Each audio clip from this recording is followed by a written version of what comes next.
Hai guys, welcome to Teguh Story Channel. Apa kabar sahabat onlineku? Semoga sehat dan bahagia selalu, serta selalu dalam lindungan Allah. Di video ini aku akan menceritakan kisah yang terjadi di Waikanan, Lampung. Satu keluarga dinyatakan hilang selama 1 tahun dan ditemukan terkubur di dalam septic tank. Tak lain pelakunya yakni anggota keluarga sendiri, dan motifnya karena warisan. Bagaimana kisahnya? Simak video ini sampai habis sahabat onlineku.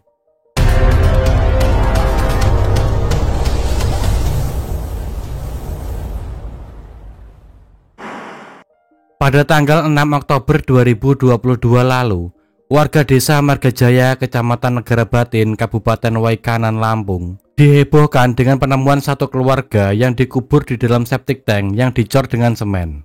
Tak hanya di dalam septic tank, mayat anggota keluarga lainnya juga ditemukan terkubur di sebuah areal kebun singkong. Penemuan ini terungkap setelah 1 tahun lamanya. Diketahui korban merupakan anggota keluarga Bapak Zainuddin. Lalu, siapakah Bapak Zainuddin ini?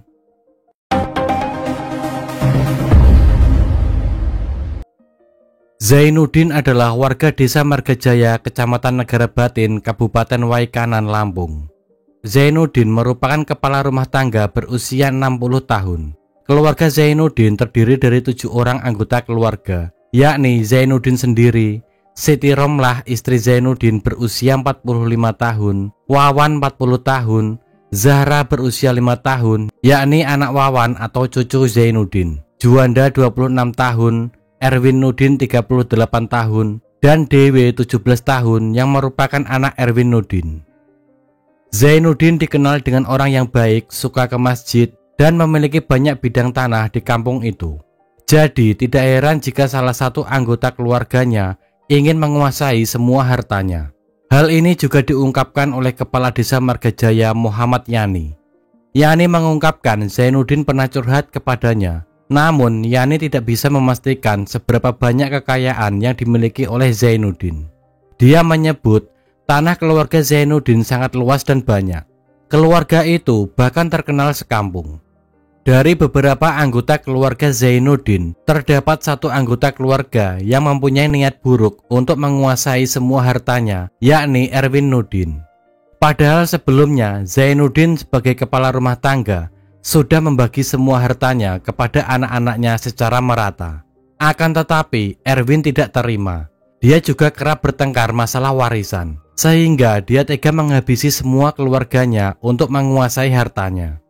Kemungkinan sudah lelah bertengkar terus-menerus karena masalah warisan itu, Erwin lalu menghabisi ayah, ibu tiri, kakak, dan keponakannya. Zainuddin, Siti Romlah, dan Wawan dihabisi dengan menggunakan kapak. Sedangkan keponakannya Zahra dihabisi dengan cara dicekik. Setelah semuanya tewas, keempat mayat itu lalu dikubur di dalam septic tank belakang rumah, kemudian dicor dengan semen agar tidak menimbulkan bau. Beberapa hari kemudian, Zainuddin yang setiap harinya aktif ke masjid, dia tidak terlihat di masjid sejak Oktober 2021. Warga pun merasa ada yang aneh dan curiga. Mengapa Zainuddin menghilang begitu saja, tidak ada kabarnya sama sekali. Warga tambah curiga lagi, istri Zainuddin Siti Romlah, anaknya Wawan, dan cucunya Zahra juga menghilang begitu saja bak ditelan bumi. Menghilangnya Zainuddin, istrinya, anaknya, dan cucunya itu membuat kepala desa menjadi khawatir.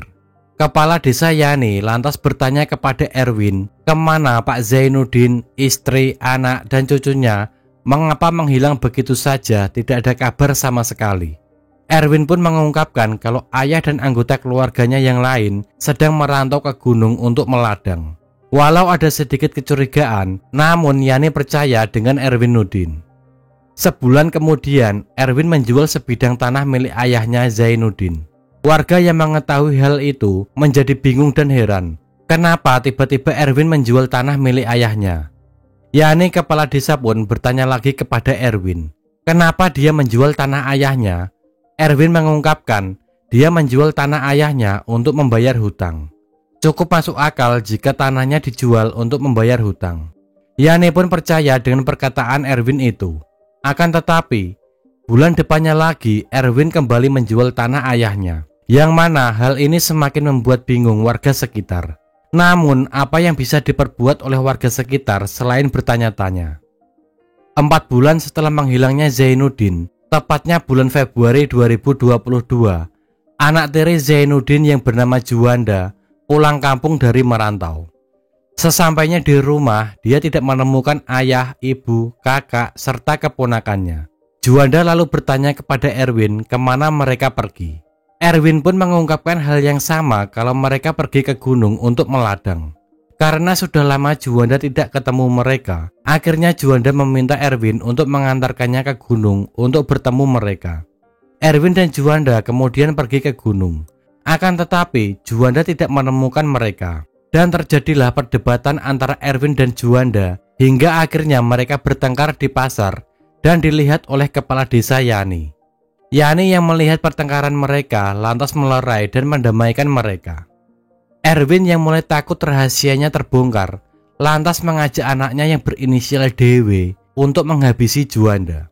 Saat malam tiba, Erwin dan DW lantas mengambil pipa besi dan memukul Juanda yang saat itu sedang tidur.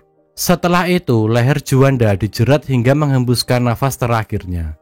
Usai melakukan aksinya itu, Erwin dan Dewe kemudian membawa Juanda ke perkebunan singkong dan menguburnya di sana. Dari sini, warga kembali dibuat bingung akan menghilangnya Juanda. Padahal setelah kepulangannya dari merantau, banyak warga yang melihatnya. Tapi mengapa Juanda juga tiba-tiba hilang begitu saja? 4 bulan setelah menghilangnya kelima orang itu, masih belum ada kabar sama sekali. Hingga akhirnya kepala desa melaporkan warganya yang hilang ini ke polisi. Mendapatkan laporan orang hilang, polisi bergegas melakukan penyelidikan. Awalnya polisi mencurigai satu orang pelaku, yakni Dewe, anak Erwin. Polisi pun lantas memeriksa Dewe, dan benar saja polisi mendapatkan keterangan dari Dewe setelah proses interogasi. Dewe mengungkapkan kalau dirinya ikut terlibat dalam kasus pembunuhan itu.